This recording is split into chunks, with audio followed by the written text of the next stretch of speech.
And good afternoon, everyone. This is Total Sport Live World Cup Qualifying Edition, and I am your host, Yannick Quintal.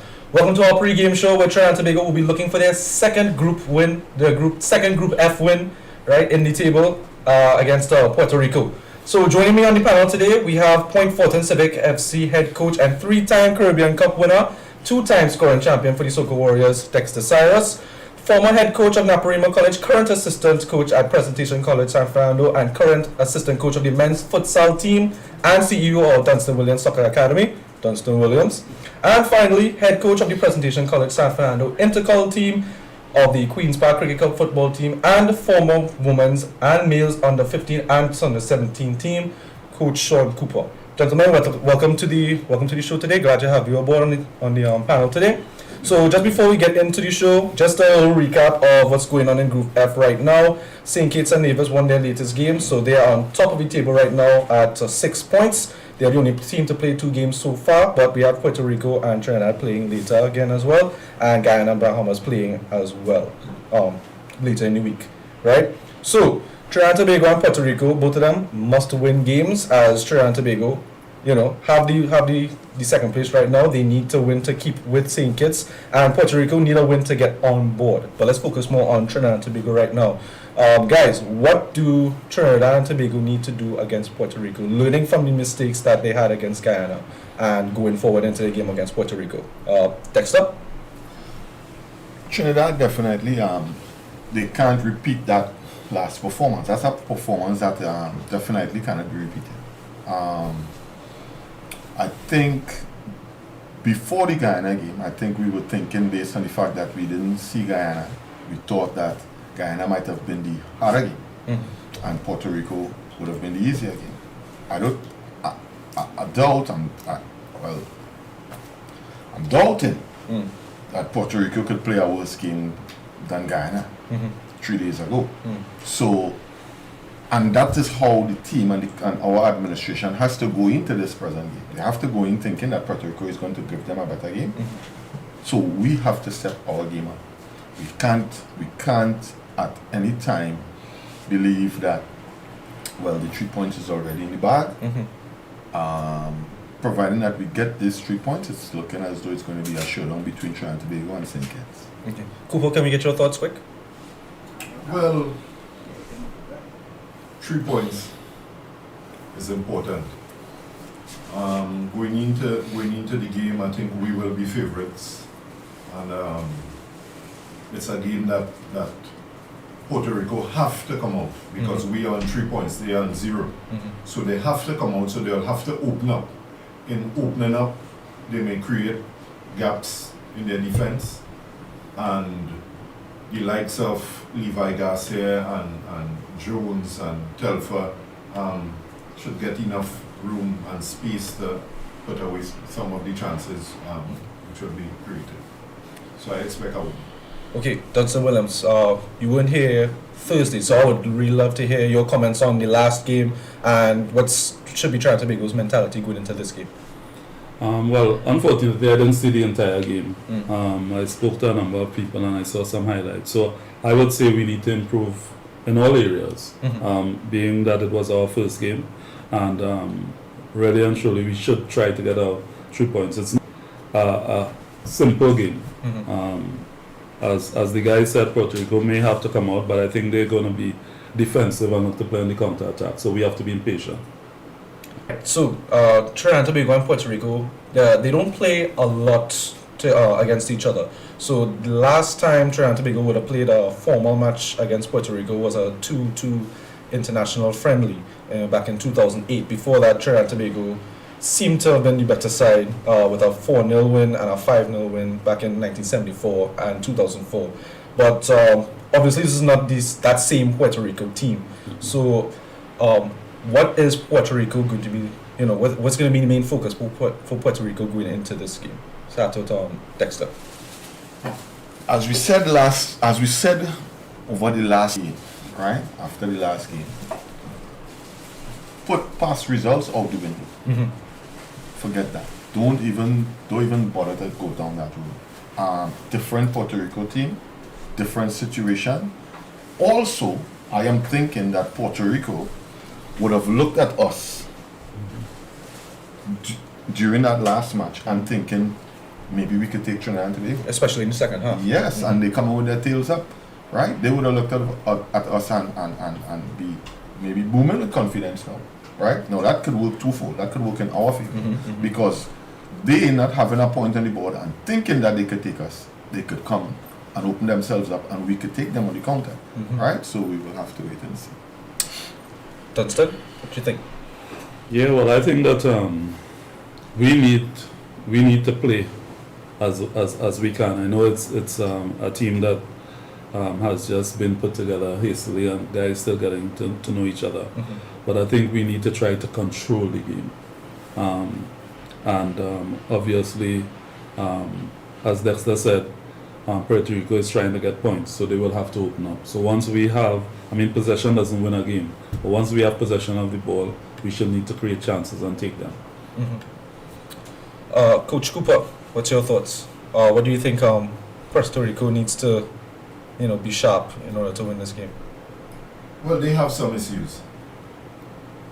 The first issue they have is that it's a win or go home. So obviously they will have to come out.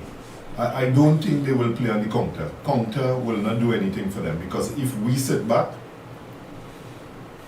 they cannot counter.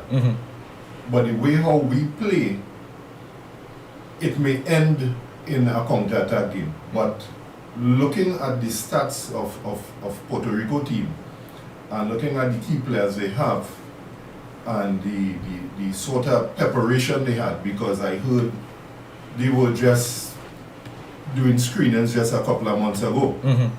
So organization in terms of football, I don't think they are well organized enough to give us enough threat. I think from highlights I saw they have a very good goalkeeper. So we will have to, we wouldn't get those sort of chances we got from the last game. But I think once we settle down and use the sort of offensive threats we have, I think it will be a game that we could put away. But we have to impose ourselves on them.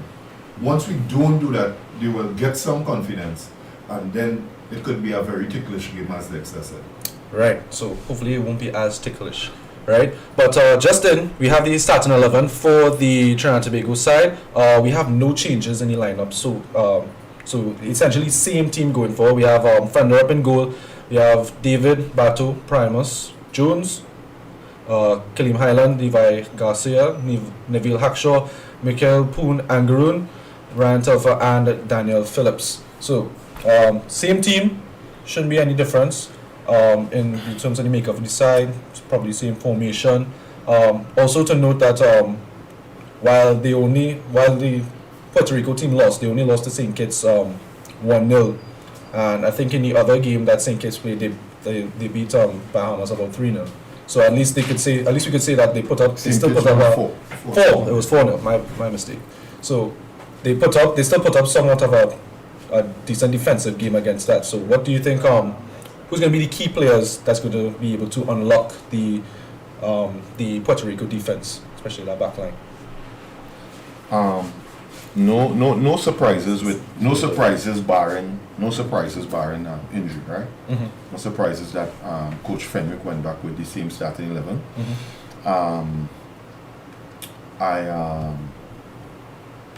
My concern is not so much the team that he picks, it's the implementation of how we play, right? Especially going forward. We saw some on a lot of occasions where we saw this big ball in behind for Telfer to run, right? I think it's a nobody's ball, right? It's a ball where in behind and turn it into a foot race. It's not a ball where I'm playing it into the striker and he's holding it up for the rest of the team to join. And then we play the channels. It wasn't like that. That will not put us in a position to impose ourselves, as Shawn says, on Puerto Rico. So I'm thinking the change should be in the game plan. Yeah. That's why I think the change should. So less random Yes, long moves. yes. Yeah. The starting 11 and everything. I'm confident with that. I think we have enough quality on the field to win and coming off the bench. But I'm thinking the change should be when it comes to the organization and preparation of the ball and those outlet passes. Cooper, what's going on? What you think about this side going forward, and Well, as a coach, you don't change a winning team. If it's not broken, don't fix Right, it. don't fix it. And he got the required result that he wanted. I'm not too optimistic like Dexter in terms of the tactical approach by the coach, because this has seemed to be his philosophy in the way he plays. Arresting back four, trying to get some build up, whatever little it is, and then try to exploit the spaces behind the wing backs of the opposition. If played well, Dexter, over the wing back head with a little back spin, I think we could if we don't have a target man, we could try to attack on the second ball. So we play, push, and then try to pick up the second balls and start a quick counter. Because it's very difficult in modern day football, especially if you have a resting defense, to play a 40-yard ball over the top. Expect your number 9 to hold it up, probably going to the side of the park. Get it Right. and to get it on. And then to get people up the field. I think you need some sort of build up to bring the team forward. And I think I need to see Colleen Highland doing a little more organization and not leaving it for the youngster. I think it's a big role for him. But Highland is also trying to play like a number 8. If you saw, he was interchanging and trying to join Telfa and the likes of Juven and Levi. So it freed them up a bit. But I think these games, you're looking at these games, seeing that we didn't have a lot of proper training games, right? You will have to use these games twofold. You're using it in a way you want to qualify, yes, but you're testing players, you're trying your system for the octagon, Right. because we normally don't have a lot of preparation games, and you need to simulate your opposition. You need to simulate your opposition that you're going to meet in the tournaments. We haven't been doing that here. You could do it in your training session when you have your first team and your probables and your possibles. You could try to simulate how the opposition will be in the tournament. But now these are training games for us. Right. This is what it's supposed to be. Training games for us, and going on to the higher level, which is the octagon. Yeah. So what I was going to say is that while we trying to look at these games as training games, we still can't afford to make the opposition seem as if we're disrespecting them. No, well, as the coach, you're using them. You yourself know that you're using these games to build. Yes. Because now this is probably the second time these players really playing together. Yeah, a proper match too. Right. Yeah. So you're building, but you, in the back of your mind, you're saying, I'm building. I'm trying to peak for the octagon. So this is what we are talking about, periodization. Yes. You want to peak at the proper time.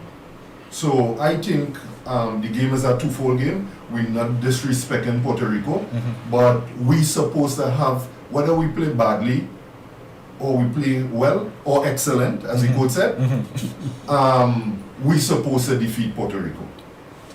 Dunstan, we did not, well, obviously you weren't here on the last show, but when the first lineup came out, Cooper and Dexter Cyrus had some, let me say, funny reactions to the first lineup. Deep reservation. Yes. So I just wanted to get your thoughts on the players, not all the players, but one or two players that might have caught your eye when they first, when you first saw the lineup, and how you think how this lineup is going to play against Puerto Rico today.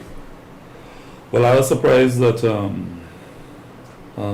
Daniel Phillips and I don't know pronounce his name. Poon Agaran started. You know, however, I think that for today's game, I think that the senior players, Joven, Levi is not a young player anymore. He's a senior player for us, and the captain, they have to control what is happening. I mean, we know the philosophy of our coach, which is really a high press. But these guys are tacticians. They like to play with the ball at their feet. I think that if they have that onus that they can do that, I think it will go better for us as a team. So they have to set the tone on how we play, especially our skipper in the middle of the field. So one of the main talking points as well is there might be some familiarities with the players between Puerto Rico and Trinidad and Tobago. But I say that because one of their main players, Raul Gonzalez, is teammates with the likes of Dwayne Muckett and Tristan Hodge, who played, well, Tristan Hodge not on this side, but Muckett he plays for Memphis 901, as well as there are a number of other USL players amongst the Puerto Rican team. So do you think that with this familiarity there's an added benefit, or there's an added benefit to either Trinidad and Tobago or to Puerto Rico in terms of knowing these players and what they are capable of? I don't think that would matter to the players. Whether it would matter to Coach Fenwick, that's a totally different story. Whether it would make him change anything or do anything differently, that's a different story. I think his mind is made up, right, based on how he wants to do things, and I don't think that would deter him from doing anything or make him do anything different and that kind of stuff. I don't think Coach Fenwick is that type of individual, right? But Dunstan, don't you think that maybe some of the players that know what the other Puerto Rican players are capable of, right? So maybe in terms of their tendencies, maybe knowing their temperament, do you think that maybe some of the players might use that to their advantage against the Puerto Ricans? Well, it will, yes and no. They could only use it in areas where it will benefit us. Because, as Dexter said, I think Coach Fenwick is not a very flexible coach. He's very rigid. So if the guys have to stay within what he wants them to do, it may be difficult for them to apply that. Right. You know. So Cooper, you think that? So you believe that he's just gonna Fenwick is just gonna keep them to the task, not let them, have that sort of freedom in terms of how they think that they should be attacking the Puerto Rican players. Let me say something. Go ahead. Senior players are very influential in the way how you play. Sometimes head coaches, speak to senior players on the system, what they think about it. Get their headspace, try to get into their heads and see how they think about the whole thing. Not that you want to play like how they want you to play, but you just go through the head. We have seen for a number of years that our senior players sometimes tend to do what they want to do on the pitch. Now, if you heard carefully the last game, while Highland and they were pushing it around some nice short passes, you were hearing the coach in the background saying, serve it, meaning play it long. So he's not too comfortable with us playing around the ball in the midfield. He has a particular way how he wants to play, but I think the senior players sometimes, as I said, remember on the first day I told you, I am a bit scared that if the senior players realize that the game plan is not working, they will go to plan B. I thought they went to plan B, especially in the second half. because we kind of lost our way in the second half, and we started giving away the ball easily. Levi and Joven weren't in the game as much. They were not penetrating behind the opposition backs, you know. So we saw a breakdown in organization. Now the coach said that he thought we were organized and we played excellent and we played structured. So as I said, it's always in the vision of the coach. So we could sit here in our vision, could say how we would like to see the team play. And he have an idea how he wants to see the team play. You know, so this is why I'm saying the only time you'll really realize the system and the patterns is to go a training session, go speak with the coach, see what he wants to do, and come to the game and really see if the players are executing what he had. Otherwise, we are just watching, we may be watching freestyle and we saying, wow, the coach doing something good. But it's actually the players decide, hey, you want to listen. But Shawn, you realize that if us as coaches, if when we get off the bench to shout, it's when things are not going right. That's when we do that, right? Trying to organize, just to organize. Some coaches just shout. But our national coach shouted from the first whistle to the end. till the end. Right. I know when I get up off the bench to shout is to get instructions out there because things are not going right. I know that. If your national coach is shouting from the first whistle to the end, things going right? Well, therefore he's trying to reinforce what he wants because he's not seen it, and this is what I'm saying. So probably the players are deciding, hey, you see this coach man wants me to hit this ball long.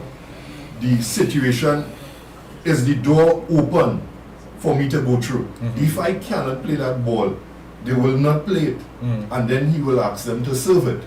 So it's a matter of them, as I said, the more games they play, they will tend to understand. Now, some of them played with him, but remember, they have gone past that now, and they are playing in Europe, so they are playing a different style of play. So now it may be difficult for them to come now and play what the coach wants. But when you come back to the national team, as a professional, you have to play how the coach asks you to play. It may be against an idiot. Yeah. So 5 minutes left. Do we have any quick predictions before we get to the game? Anybody brave enough to make a quick prediction? I'm seeing that we should get 3 points. I mean, we have to the staff, of course, us as coaches, we know that in a group stage, if one team is qualifying at this point in time, you're second. Trinidad and Tobago has the quality to win the group. So we know we have to go for the win. Dunstan, quick. 2-0 Trinidad and Tobago. And Cooper? I'm not a gambler. Money going on this game.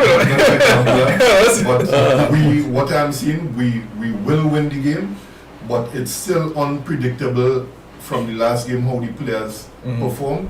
It's still unpredictable, but I know we'll win. I cannot give you a score. Right. So hopefully Trinidad and Tobago, everybody is on the same page. Going to go to the game now. We're gonna go watch it. So everyone, thank you for joining us for the pre-game show. And please, we are not providing any links to this game whatsoever. So if you are in Trinidad and Tobago and you would like to watch the game, it is on Flow 290. It should be on Flow 290 because it's being hosted by Flow Sports. Right? So we're going to go ahead and watch it. Thank you for joining us for our pre-game show today. We'll see you for our halftime show.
Alright, so welcome back to our halftime show. Just to give a quick shout out to our sponsors here. So, Total Sports World Cup Qualifying Edition, sponsored by Bigman Homemade and Catering Services, Mango Tree Marketing, as well as Santa's The Hair and Wig King. So, guys, 0-0 first half. Anything that you guys liked from the first half? Anything that you don't like? And what do you think the plan should be going into the second half? Dexter? This first half looks like a continuation of the second half against Guyana, right? The Puerto Rico keeper had basically nothing to do, right? We had no quality in the last third. We had very little width on the right side, which is Levi's side, and you're seeing where we actually trying to put the ball down and build it up, but then that final ball, that delivery into our attacking third, is very, very, very, very poor. It's looking as though we don't know where our goal is going to come from. Puerto Rico, on the other hand, they're very clear with what they want to do, especially going down Jovin's and Hackshaw side. They are using that side all the time, and I think they look very good on set pieces. Dunstan, the Puerto Rican offense has been quite on the attack, but Friendrup has managed to keep this game to a 0-0 draw. What do you think about his performance so far? Well, I think that he is the one standout player for us on the pitch right now. I think what we're seeing is that Puerto Rico has done their homework on Trinidad and Tobago, and they're really nullifying us. When I thought that we would have tried to take control of the game and dictate what is happening, I think that Puerto Rico is the one who's doing that, and they're showing that they're the home team. I don't know if it's because of the AstroTurf that is happening, but they're only better at the exchanges right now. We had one shot in the first 36 minutes of the game, and that's the only shot we had in the game. Cooper, speaking of shots in the attacking third, what do you think needs to improve on that end? And do you think that there's any changes that might need to be made going into the second half? Well, Puerto Rico defensively, they are playing in a block in front their 18-yard box. I think from what I'm seeing, they're using a 1-4-1-4. You know, so they're having a like the six in front the stoppers. Okay. What we need to do is to get more numbers in the offensive part of the field, and a lot more movement. I think we're trying to run with the ball. It's difficult to run with the ball on an AstroTurf surface, and in running we are inviting cover. So you're seeing they are going with trees going at Joven. Levi is tucking in a bit, so he's making defending predictable. It's very much easy. But in saying so, if Levi tucks into midfield, I expect to see Aubrey David going, because there is space on the right side for Aubrey to overlap. But then the defensive structure of Coach Fenwick is to have a resting defense with the 4 defenders staying home. We saw a bit of, contradicting what I just said, we saw sometimes that trying to go up, but what we are not seeing is Joven now falling behind to give him some cover behind. Right. And as Dexter said, they are exploiting that space behind Hakshaw's back, and I think that was a problem we had against Ghana also. So a couple of things we did not clear up tactically, but Puerto Rico is fine with what they are doing. They are controlling the pace of the game. They know where the start positions of the attack supposed to be. You're seeing where the wide Move the ball more quickly. I think that Phillips is getting caught up in trying to run with the ball on the AstroTurf surface, which is causing problems. Yeah, one more thought. I noticed that we've called out almost everybody in the team. Everyone's doing a decent job. But one name we haven't really called out, or we haven't even really seen on the TV, was Ryan Telfer. He's been pretty non-existent. So Cyrus, as a last fleeting thought, what do you think Ryan needs to do in order to try and get more involved into the game, or is it that he's just not into it today for whatever reason? He might need a substitution. Ryan Telfer's body language since the last game, and that's the reason why he got the yellow card in the second half of the last game. His body language is saying clearly, as of that halftime whistle today, his body language is showing frustration. Right? He is out of the game. He's not in his comfort zone. He's not in his natural position. Right? He's not able to do the things that he wants, but he's trying to be professional based on doing. I think that we are playing basically with a man short. We're playing with 10 men. That position has become null and void. Nothing is going through there in the build-up. Nothing is going through there when any one of the wide men get down the flank. Nothing is going through Telfer. He's not getting any touches at the ball. It comes like we played a man short in the first 45 minutes. I think the coach needs to make a change there, but actually we haven't gone down the side of the park on the right side and get the ball across. No. We had two going down the left side, but because we're driven, but because Levi is so tucked in, he's supposed to be a little wider and tap the ball, but he's being tucked in, so all the balls going over his head. Yeah. So, guys, we're gonna be heading back to the game shortly. So, thank you for joining us for our halftime show. We look forward to the second half, and hopefully we'll have a much better result. Hopefully we'll have all 11 men on the field as according to the coaches. But hopefully we get a better tactic second half, and hopefully that Trinidad can pull out this win. Thank you for joining us, and as we get ready to head back to the second half, thank you for joining us once again.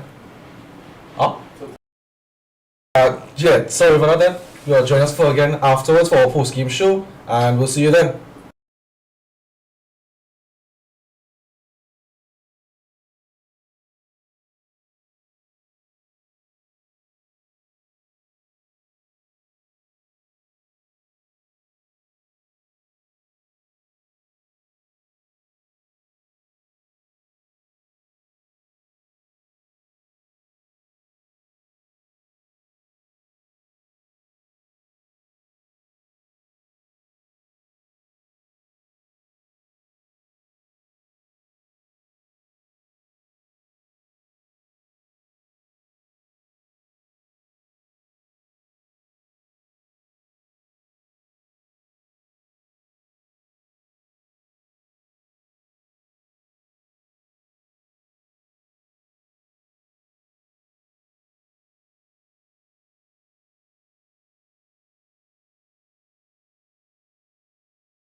Huh?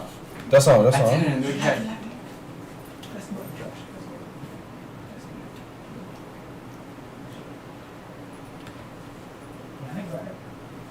Go ahead. Right.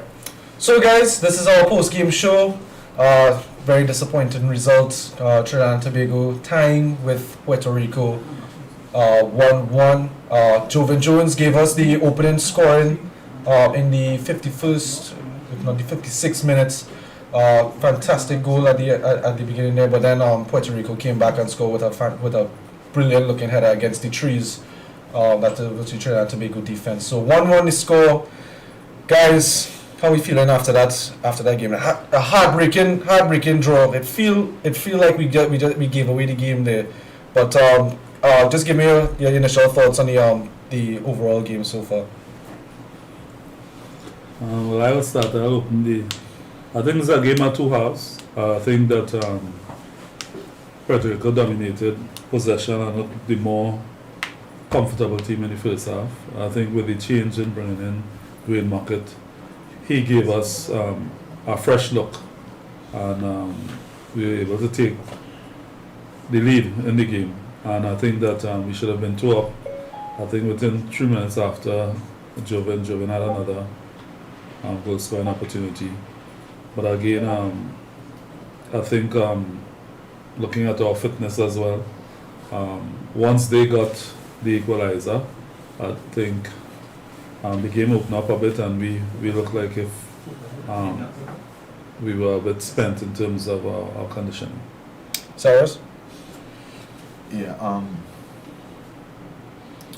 I thought the game was there for the taking when we brought on Market and scored, right? I think after we scored, we totally took over the game, and we got one of the best chances of the game fell to the feet of Jovan Jones, and he shot wide. I think that was the turning point there. Had he scored the second unanswered goal, I think we would have won the game comfortably. I wasn't seeing Puerto Rico scoring 2. On the other hand, the Puerto Rico coach decided that he would make some very intricate changes. He took out the number 9 and put in the number 5. The number 5 scored. The number 19 that he put in was very incisive down the left. And I think he actually went with 4 strikers in the end, right? Our overall play is again very disappointing for me. I didn't like the overall play, and I don't like the use of our front men. The use of our front men is I'm not seeing where Telfa can be continued to be used as a focal point, as a number 9. I'm not seeing that. Every time he goes to the side of the field, he's very incisive and he makes inroads. And I think we should start to use that now. I thought that he would have brought in Brent Sam in the last 10, where we could have got some crosses into the box and tried to get one. He brought in Plaza had a nice shot there. It went wide, but again, the feeling after these 2 games, it's not a nice feeling for me. I'm not feeling like Trinidad is actually playing the kind of football that we can play. Cooper? Well, I agree with the guys in that Dwayne Market brought a change in terms of possession, trying to go forward, trying the Panamanian, not Panamanian, but Puerto Rico defense. As Dexter said, you saw the one occasion when Telfa went to the left side, the cross brought about a goal. I thought at that point in time, the change that I would have made, I would have brought on Plaza when the change was made with Jovan, and put Telfa or Levi on the left side and put Telfa on the right side. So we would have still had the impetus going forward, because we know Telfa likes to run at people, and what actually happened is that the game became open. And it was transition. So it was transition from defense into attack into defense. And we lost control of the game. Although Muckett brought a little more consistency with the moves going forward, we were stretched. And it brought about our wing backs being one-on-one. Actually, the goal came from a 2v1 on Aubrey's side. Yeah. You know, and the one point in time when I said they had numbers in front, they actually crossed the ball, and we were ball watching. So defenders ball going at the side of the park, what you need to do is try to open up and see the ball and see the man. But he was actually the guy in the first post. I don't know if it was Primus or Bato. Primus. Was actually just watching the ball, and the attacker made the number 5 made a nice late run in front of Bato, and you know, first post run and got the header. So we looked dangerous at times, yeah. Yeah, but we were not in total control of the game. Yeah. I think that they played a game plan, and they got the result that they wanted. Actually, if you look at the chances on goal, they had more on target than us. You know, their goalkeeper only had one save to make during the course of the first period, and second half I can't remember he had any to make. Not anything that was too difficult. Noted. You know, so which means we need to look at our patterns of play, our plan being going forward. Yeah. You know, so I am disappointed. I thought we lost the coach. I don't know if he lost the plot. I lost the plot. You know, and it's some food for thought, because I now would like to hear his comments, because I wasn't too sure about his comments after the first game. But it will be interesting enough now to hear what are his thoughts about the game. Because I will always say, it's always in the vision of the coach. The vision is not to draw the game, but in his approach towards the game. Didn't get the result he wanted. We definitely needed those 3 points, especially with St. Kitts and Nevis going 2 up in the standing. Well, with their win the other day as well. I wanted to point out one player in particular. I was doing Muckett. I noticed that once he got in the game, the energy of the team, it looked different. And we talked about this at the first game, where we said the same thing, but the context of the game was different, right? And it looked like in this game, when they were down, when they were still 0-0, I think it was at that point in time, it looked like the team got a little bit of extra boost, right? So my question is, do we, at least for when coming up against Bahamas, granted that the team is healthy because a lot can happen over the course of that time. Do you make the suggestion that maybe Dwayne Muckett gets a start in order to see maybe get that energy from the get-go as the game starts? So do you think that Muckett should be included in the starting lineup, at least to get that, at least to see that we get that energy at the start of the game, and maybe we get a faster start to the game going forward?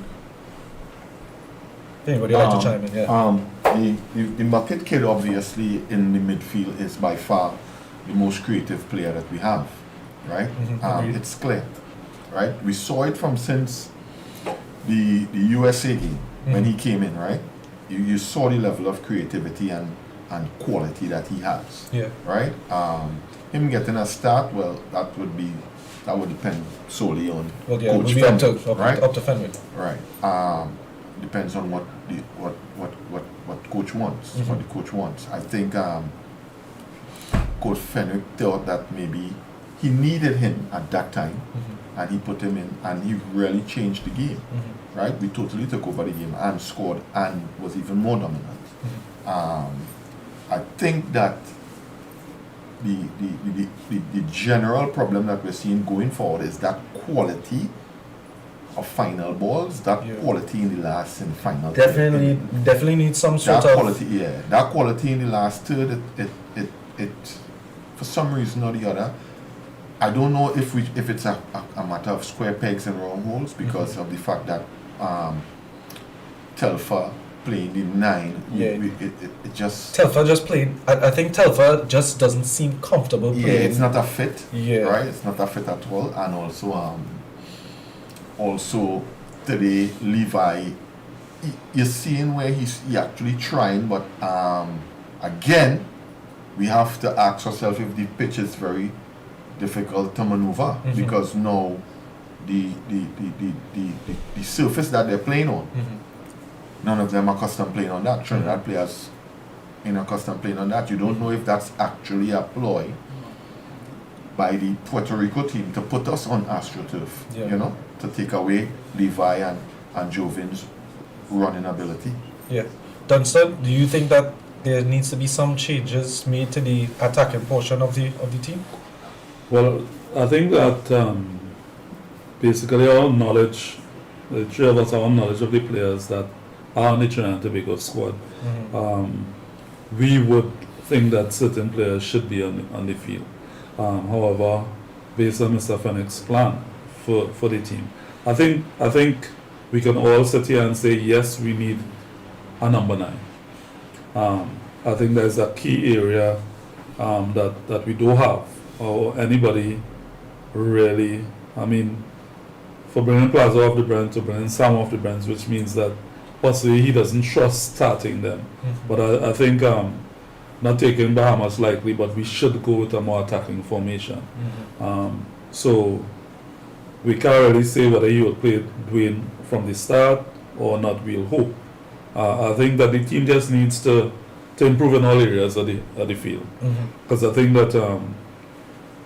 that we rely a little too much on Levi, and I think in the second half, especially in the last 15 to 20 minutes of the game, we never even saw Aubrey coming up the field to give him that support. It was him getting the ball and going at 2 and 3 men. So we need to have other ideas as well. Cooper, do you think you think we need to make some attacking changes? Well, the changes may not be in personnel, maybe in tactics. Yeah, by all means, we're not saying that the players necessarily not trying, or it's not that they're not giving all the effort. It could be a simple thing as one of the coaches said here, square pegs and round holes, right? So what exactly, maybe either tactically or if it has to be personnel wise, what could Fenwick look at to see that, right, we need to do this, and maybe it gives us a better shot at getting more chances at least. Well, I think he may need to change the formation a bit, change some personnels, probably go with instead of going with a flat 3 in the middle, probably go inverted and play 2 on top and 1 behind. So you will have a little more support for Telfa if you're using him there. I think we still have Marcus Joseph in the camp. A very potent striker in and around the box. Could get goals also. So we need to freshen it up a bit. I think we need to get some patterns of play at the side of the field and not be too one-dimensional. 1v1. If we could get some occasions where we could get a 2v1,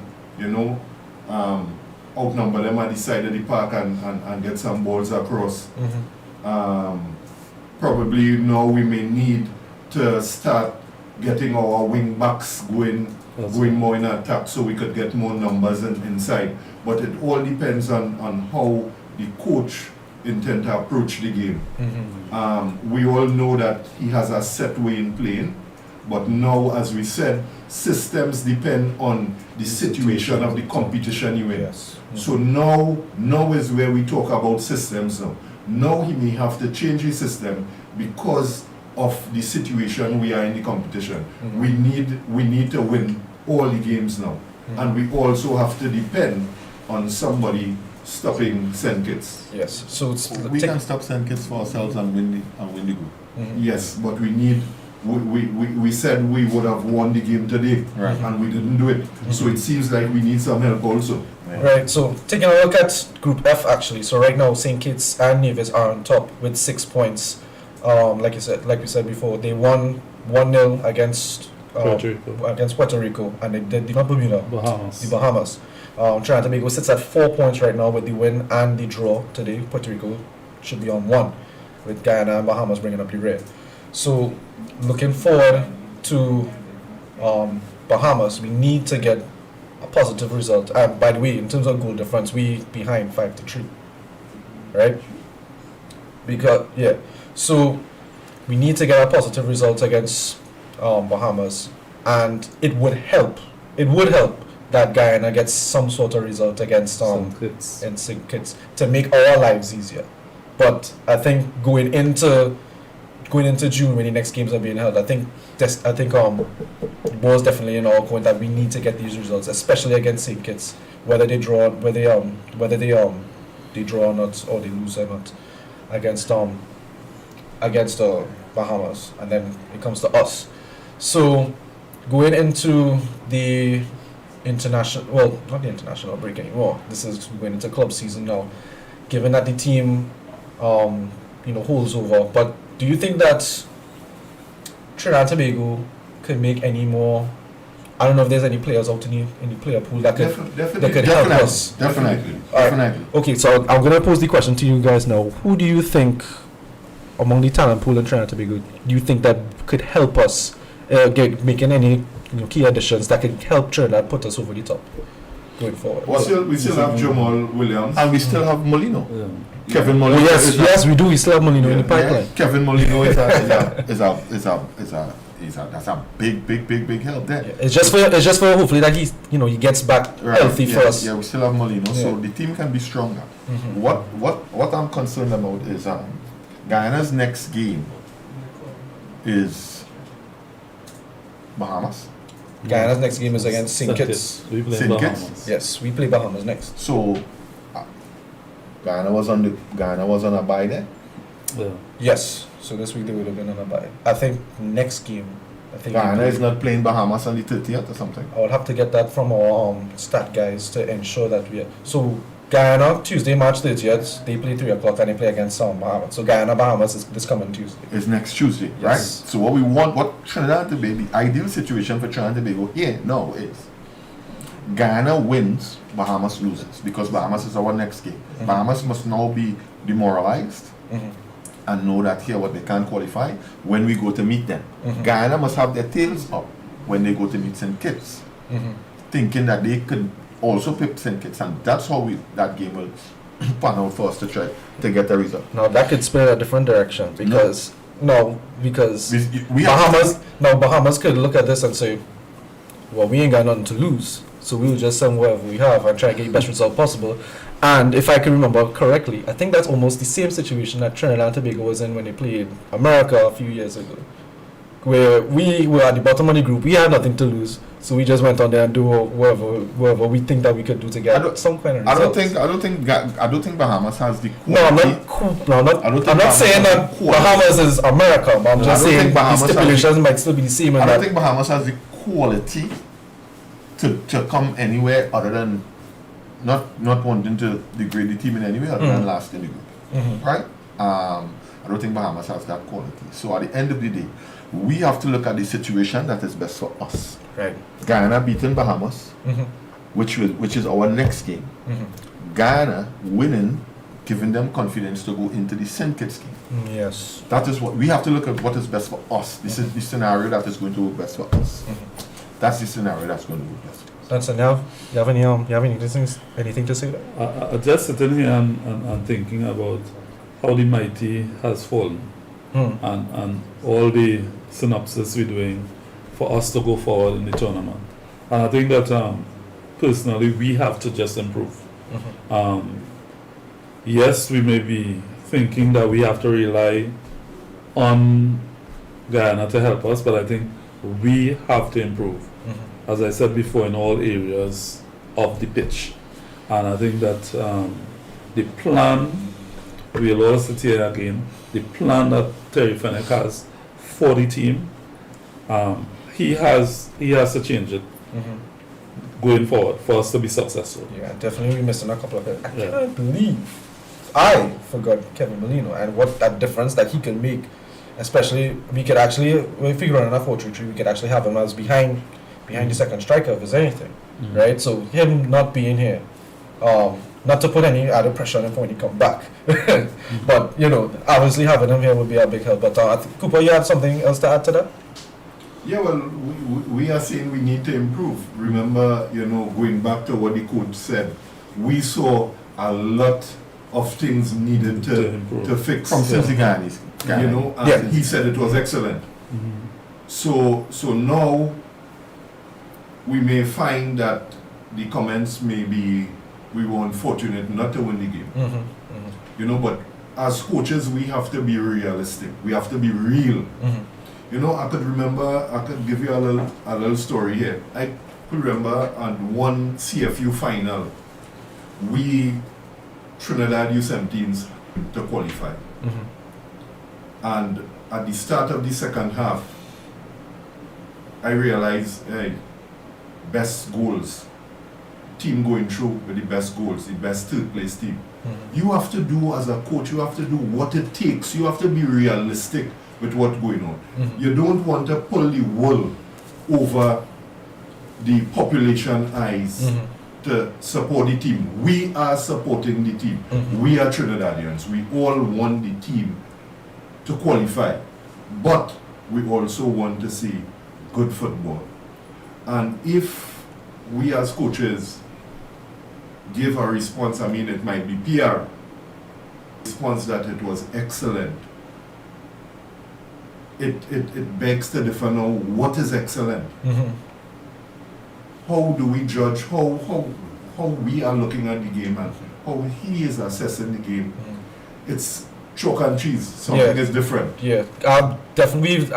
Between watching the game on live, watching the game on TV, and watching what people have been saying on Twitter, it's definitely not really excellent as for what Fenwick has been saying, right? But you know, Trinidad and Tobago, you know, they're just trying to put they're trying to make do with what they have currently, right?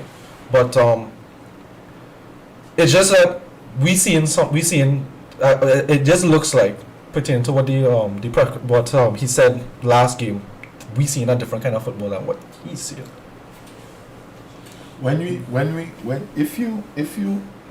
If you think about the memory of the Stephen Hart Trinidad and Tobago, Great team. Fun team to watch too. Right. You remember before, when in our pre-game conversation, right? Coach Cooper made a statement about senior players doing what they want. Right. Coach Stephen Hart's Hex campaign hinged on a senior player doing what he wanted. The whole campaign hinged on that, but we didn't know at the time. I think about 3 or 4 games later, then we realized that when we played, was it El Salvador? We got 3 penalties, scored 2, and then one of the players pulled a rank and kicked the third one and missed. Kenwin Jones got fouled 3 times in the box. We got 3 penalties. We scored 2 penalties. On the third take, we decided to change the penalty kicker. I don't know how. Right? And missed. El Salvador came and equalized, maybe I think in the last 7 or 8 minutes of the game. They could have won the game. Right? I am not seeing where they would have scored 3 or 4 to win. But if we had scored 3, we would have won 3-2. That 2 extra points 5 games later, we realized would have put us to qualify at the top of the X. But we didn't know at the time. If we think about Stephen Hart's team, we think about that team that was playing good football. That is what we want to see. That is not a distant memory in the minds of Trinidadians. 5 years ago. That's not that is right there. The Mexico game, fresh in my mind. That's right there for the last World Cup campaign. So at the end of the day, that's what we want to see. Mm-hmm. We want to see that level because we know that Trinidad could play at that level. That's what we want to see. That's all we want to see. We just want to see Trinidad and Tobago play the football that we know we could play. That's why we're saying that we have to improve. Mm-hmm. Might not be personnel change, it might be some tactical changes and work on that performance, but the performance definitely these performances does nothing for Trinidad and Tobago football going forward. Mm-hmm. One other thing before we look to wrap up here.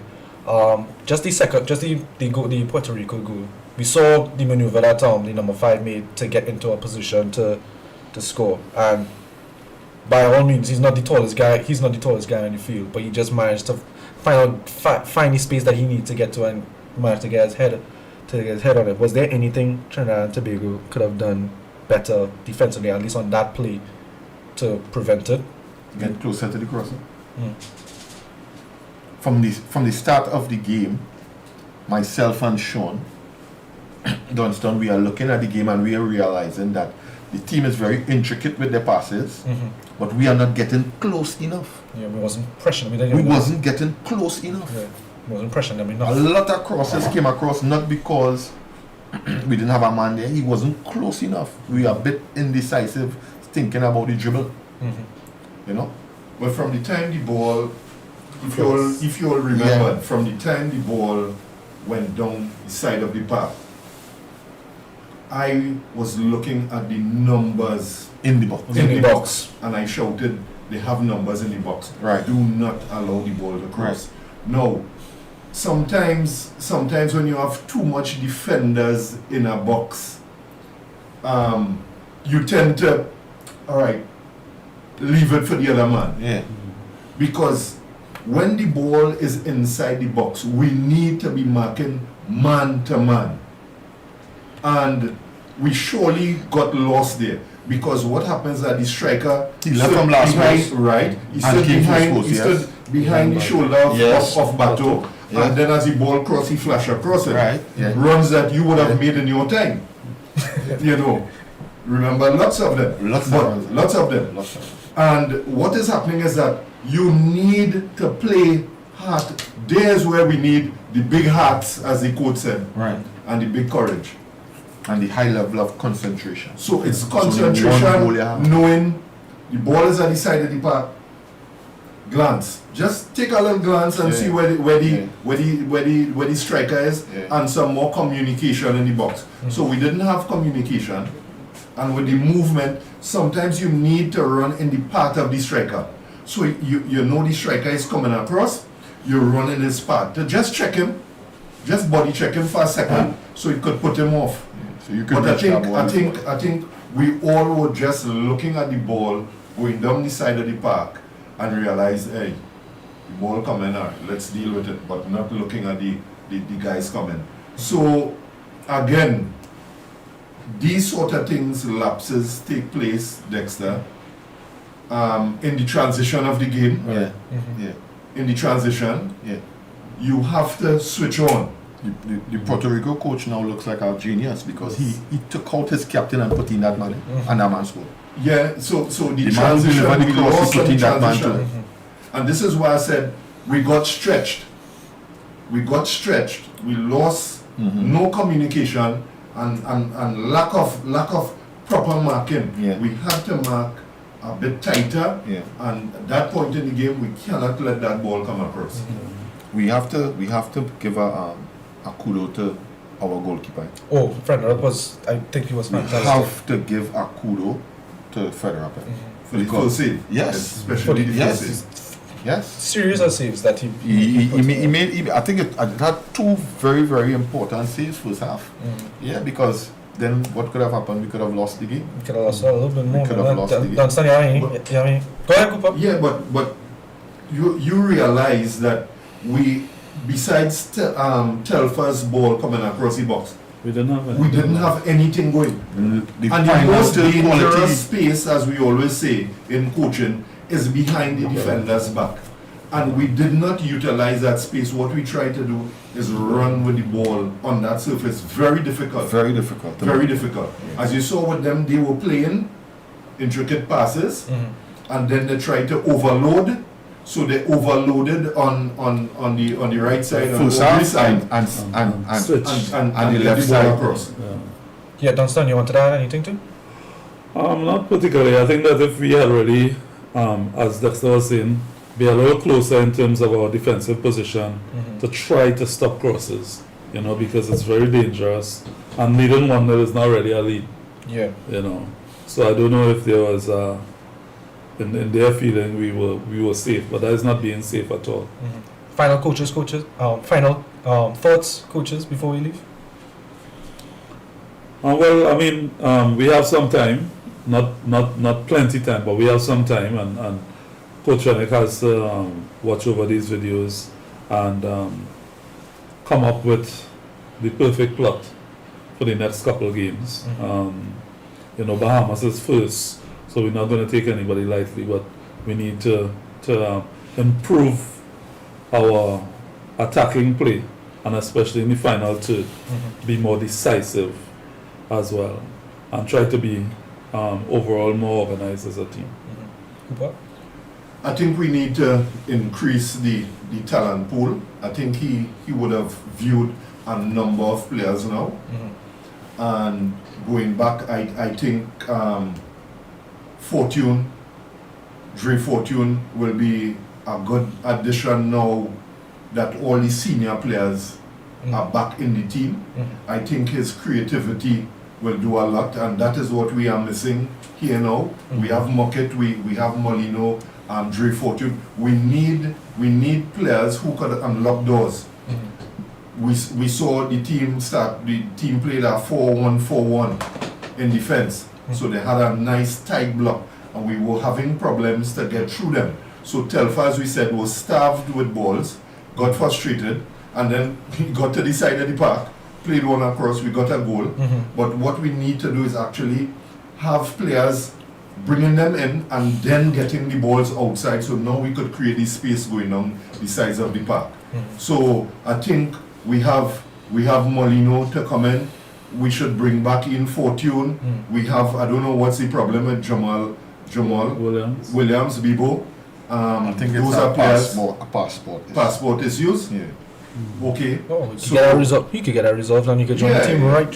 Yeah. So we need our best players coming in at this point in time, and we have a short period so that the players could get up to proper fitness level. I still a bit concerned with the fitness level of some of the players. And we get up and go full speed ahead. It's not over until the fat lady sings. And I think we have, I'll continue to say, I think we have enough quality to get us past this rounds, and then we see how we could go forward. But it's not going to be an easy task. The major concern would be the influential players not being fit. As today, we saw, alright, we had 2 games in 72 hours. Jovin had to come off. Highland had to come off. Batok came off in the first game. Right? But that was not a little bit. Right. But what I'm saying is now we want these players and to be back to full fitness. The reason that Molino didn't play is because he wasn't fit either. So we need now to get the best players on the field fit. It now takes the quality up a notch or 2 notches. Right? That final third quality in the overall play needs to improve, and that outlet ball into the number 9, into the striker. Those things need to improve, and I think the team could feed off of that. The team will build off of that. And hopefully by the time we come into June, Trinidad and Tobago will be ready. We'll be, with the reinforcements coming in. Just to remind everyone of the games that are coming up in June. We have the Bahamas. We play the Bahamas on the 5th of June. And the final game of Group F, Trinidad and Tobago versus St. Kitts on the 8th of June. That's going to be a big game coming up, depending on the results of the other 2 games. Right? So I just want to give a thank you again to the panel, Coach Cooper, Coach Williams, and Coach Cyrus. A pleasure to have you, especially you, Dunstan, for joining us again today. Just to shout out our sponsors before we go. So, Total Sports Live World Cup Qualifier Edition, sponsored by Bigman Homemade Bread and Catering Services, Mango Tree Marketing on Instagram, and finally Santa's The Hair and Wig King. Right, so on behalf of me, our illustrious panel of guests, to Karen, our producer, BJ behind the camera, Josh, Jair, Maya, all the guys who make Total Sport possible. This is Yannick Quintal signing off, and we'll see you again, at least on this edition, for World Cup qualifying on the 5th of June. Thank you very much, and we hope to see you again.